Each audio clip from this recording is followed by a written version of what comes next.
आज 17 फरवरी है। 17 फरवरी से 3 मार्च तक पूरे अलीराजपुर ज़िले के अंदर एक खांसी का अभियान चलने वाला है।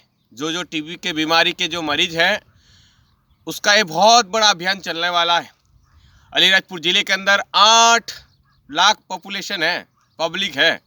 उसमें से लगभग आज 17 फरवरी से लेकर 3 मार्च तक 2 लाख लोगों का खांसी का खखार जांच करना है। खांसी का सैंपल लेना है कि ये टीबी बीमारी से ग्रसित है कि नहीं है, वायरल कितना तेज है, ये पूरी जांच होने वाली है। मैं सभी समाज और सभी युवाओं से अपील करता हूँ, अपने अपने गांव में कदाच खांसी की बीमारी अपने घर में हो, रिश्तेदार में हो तो कुछ लक्षण दिखाई देंगे। शरीर खाला पड़ जाएगा, शरीर सूखने लग जाएगा, खांसी बहुत तेज आएगी, सूखी भी आ सकती, गीली भी आ सकती है, बुखार रहेगा। वायरल कहीं ना कहीं जो नर्स दवाई पिलाने आती है उनको बहुत सारी जानकारी रहती है, लेकिन अपना समाज बीमार रहना पसंद करता, लेकिन बीमारी चेक करवाना पसंद नहीं करता।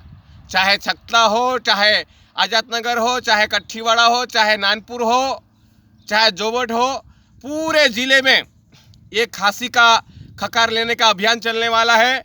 मैं विशेष आप सभी से अपील करता हूं कि जहां भी अपने आसपास आंगनवाड़ी कार्यकर्ता है उसको अपना खकार दे। उनके पास डब्बी पहुंचाई जाएगी और उस डब्बी में अपना खकार भेजना है। जो भी परिवार में ऐसा लगता है कि बहुत ज़्यादा खांसी आती है तो उसको खकार आंगनवाड़ी कार्यकर्ता, आशा कार्यकर्ता को देना है। अधिक से अधिक देकर अलीराजपुर ज़िले के अंदर एक खांसी का सैंपल जांच करवाए और 2025 तक भारत में खांसी मुक्त अभियान प्रधान सेवक चला रहे हैं। मैं सामाजिक संगठन ऐसे युवाओं से अपील करता हूं, जितने भी एनजीओ हैं विशेष इस खांसी अभियान में डॉक्टर्स का सहयोग करें, जिला अस्पताल अलीराजपुर का सहयोग करें। सभी को वंदे मातरम, जय हिंद, राम राम।